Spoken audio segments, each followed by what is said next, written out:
Louange à Dieu, Seigneur de l'univers. Que la paix de Dieu soit sur vous. Bonjour à tous et à toutes. Comment pouvons-nous aider un pauvre? Aujourd'hui, je vais vous raconter une petite histoire qui vous permettra de connaître comment pouvons-nous aider un pauvre et qu'est-ce qu'on peut lui donner. Jadis, nous savons bel et bien que pour trouver un moyen de transport, c'était un peu difficile pour voyager, etc., etc. Le père était avec son fils, ils étaient en train de voyager. Ils ont aperçu une caravane qui passait. Le père, qui avait un âge avancé, ne pouvait pas courir pour atteindre cette caravane. Son fils était jeune. Et le fils se dit qu'il puisse porter son père sur ses épaules afin qu'il puisse courir et atteindre la caravane qui passait.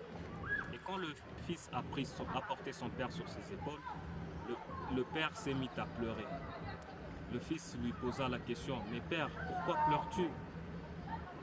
Le fait que je t'ai déjà pris sur mes épaules, je me sens, c'est comme si c'était un film qui passait. C'est comme de l'air qui passait sur mes épaules. Alors pourquoi pleures-tu? Cesse de pleurer. Tu ne pèses pas. » Et le père répondit: « Non mon fils, je ne pleure pas le fait que tu m'as déjà porté sur tes épaules, mais je pleure parce que sur le même endroit que nous sommes, que tu m'as déjà porté sur tes épaules, c'est sur le même endroit que j'ai aussi porté mon père sur mes épaules.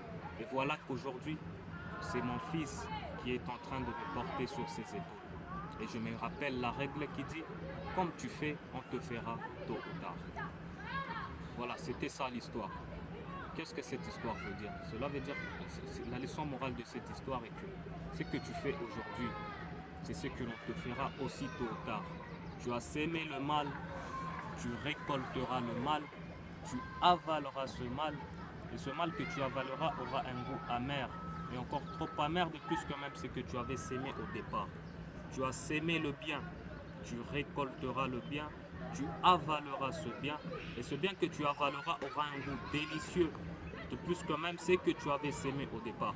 Maintenant, pose-toi la question: ce que je fais aujourd'hui à mes proches, à mes amis, à mes frères et sœurs, c'est ce que j'aimerais aussi que l'on me fasse plus tard? Sinon, ne fais pas ce que tu n'aimerais pas que l'on te fasse.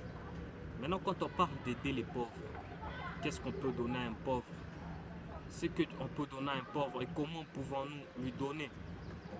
Ce que tu dois d'abord savoir, quand tu donnes avec la main droite, donne à ce que même la main gauche ne puisse pas savoir, connaître ce que la main droite t'a donné. Soit de ces serviteurs qui donnent si discrètement que même la main gauche n'a pas su ce que sa main droite a dépensé. Et quand tu sais que tu veux donner, donne ce que tu accepteras que l'on puisse aussi te donner un jour. Si tu donnais par exemple des habits troués, des habits usés, est-ce que tu vas accepter cela si on te donnait à toi un jour? Sinon, donc ne donne pas ce que tu n'aimerais pas que l'on te donne. Ce que toi tu aimerais que l'on te donne, ce sont des habits qui viennent du magasin, des beaux vêtements. Donc va aussi payer pour un pauvre de beaux vêtements qui viennent du magasin et offre-le. Et tu auras une grande récompense venant de Dieu et tu ne peux même pas l'imaginer.